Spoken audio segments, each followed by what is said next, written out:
यहाँ मैं ये नहीं कहता कि ये 5 चीजें आपका जीवन बदल देगी, मगर इतना अवश्य कहूंगा कि ये अध्याय ना सही, लेकिन किसी न किसी अध्याय में आपको जीवन की असली राह मिली जाएगी। इस अध्याय की मुख्य 4 बातें, जिसमें पहला है कर्म।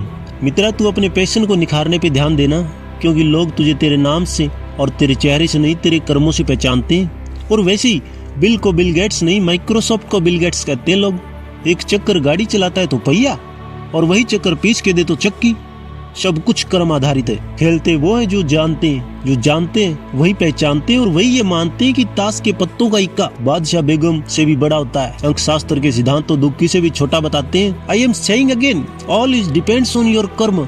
दूसरा है कॉम्बिनेशन। ध्यान रहे, दुनिया आपके वादों व कमिटमेंट्स पर भरोसा नहीं करती। इसको आपकी शब्द से कोई लेना देना नहीं है। आपके वादों के साथ स्ट्रगल को, मेहनत को, ग्राइंड करके निकाले गए जूस को पसंद करती है ये दुनिया। इसको कॉम्बिनेशन चाहिए, पार्ट्स नहीं। किसी भी वस्तु का कॉम्बिनेशन ही किसी काम को पूरा करने में महत्वपूर्ण भूमिका निभाता है। कुल्हाड़े का डंडा कुल्हाड़े से अलग होने पर कुल्हाड़ा नहीं, लकड़ी का डंडा कहलाता। खूंटे का कोई महत्व नहीं रहता जब भैंस को ही चोर ले जाए। So saying, most important role of combination in our life. तीसरा है समय के साथ खेलना सीखो। पूरा ब्रह्मांड समय के चक्कर पर घूम रहा है। यूनिवर्स की हर एक घटना समय के साथ ही घटती है। जो भी हो रहा है समय के साथ हो रहा है। इसका एक अपना अलग विज्ञान है। मुझे अब तक जितना सुना वो एक अलग समय में सुना, आगे जो सुनोगे उसका एक अलग समय होगा। अभी जो सुन रहे हैं वो एक अलग समय। समय के साइंस के नियमों को समझना चाहिए आपको, क्योंकि समय ही सक्सेस व हैप्पी लाइफ के बीच सबसे महत्वपूर्ण भूमिका निभाता है। इसलिए नेचर के लॉ, समय के नियम क्या क्या है, इन सब को कौन रेगुलेट कर रहा है, सिम्टम्स क्या है इसके, वो क्या रहा है इन धूप की किरणों और गुलाबों की कलियों के बीच, और क्या महक रहा है इन गुलाबों के बीच में। What is the landing fragrance inside the roses. कौन है वो नदियों की कलकल में, झरनों की छलछल में, उसको जानने की आवश्यकता है। तुझे उस पे भरोसा करना होगा जिसने इस कायनात को क्रिएट किया है। बेकार की चिंता करता है तू मेरे मित्र, उसको पूरे ब्रह्मांड की चिंता है, क्योंकि उसने इसको बनाया है। और उसे ब्रह्मांड की चिंता तो तेरी भी चिंता है, क्योंकि तू उसी का तो हिस्सा है। तेरे दुखों का, तेरी परेशानियों का सब पता है उसे। तेरे मुनाफे, तेरे प्रॉफिट्स, कुछ भी छिपा नहीं है। तेरे लॉसेस, घाटे, हानियां सब फिक्र है उसको। इस पे मैथमेटिक्स के कैलकुलेशन लगाने की आवश्यकता नहीं है कि वो तुझसे कितना और दूर है। तू खुद को जानने की कोशिश कर बस। खुद को जानने से तो खुदा शब्द है। उस पे भरोसा रख और खुद का तालमेल उन तत्वों के साथ बिठा जिन तत्वों से तू बना है। किसी भी क्षेत्र में उन्नति के शिखर को हासिल करने के लिए, चाहे वो भौतिक क्षेत्र में उन्नति का विषय हो या फिर आध्यात्मिक क्षेत्र में, बाकी सब कुछ तो मालूम तुझे सफल लोगों की कतार में खड़े होने के बाद ही पता चलेगा। किसी भी क्षेत्र में उन्नति करने के लिए शुरुआत आपको इस फिजिकल बॉडी की जियोमेट्री को सही करके करनी होगी, क्योंकि हैप्पी लाइफ के सारे डायमेंशंस, सफल और खुशहाल जीवन के सारे आयाम ही तभी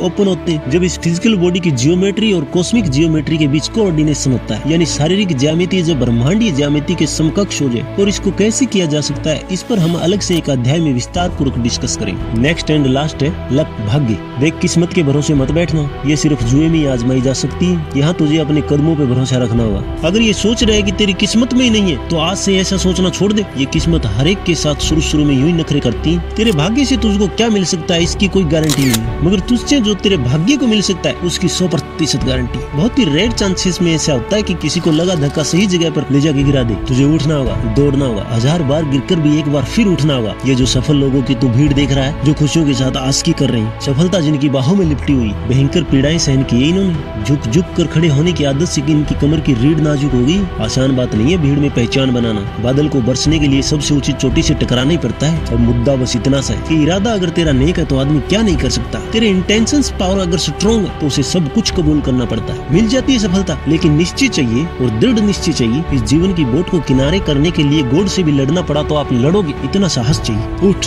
ओ friend, get up and set your goal. एक बार फिर कहता हूँ, उठ जा और टारगेट बना और निश्चय कर कि तेरा लक्ष्य ही तेरा काबा है, तेरा गोल ही तेरा मदीना है, तेरा टारगेट ही तेरा मक्का है। उधर तू निश्चय कर, इधर मैं तेरे लिए दुआ करता हूँ कि ये मालिक मेरे अल्लाह इतनी सी मेहरबानी कर दे। अभी जो बोलूँ उस जुबान में तू रवानी भर दे, करके भरोसा तुझ पर जो दौड़े अपने लक्ष्य के लिए, हौसलों में उसकी तू जवानी भर दे। नाम से ओम बलबीर वाले के लगे मेले ऐसी कोई कहानी कर दे। प्रेम से मैं प्रेम हो जाऊँ, इस रूह का ऐसा कोई जानी कर दे। आपके सपनों को सलाम, धन्यवाद। Like and subscribe on your choice.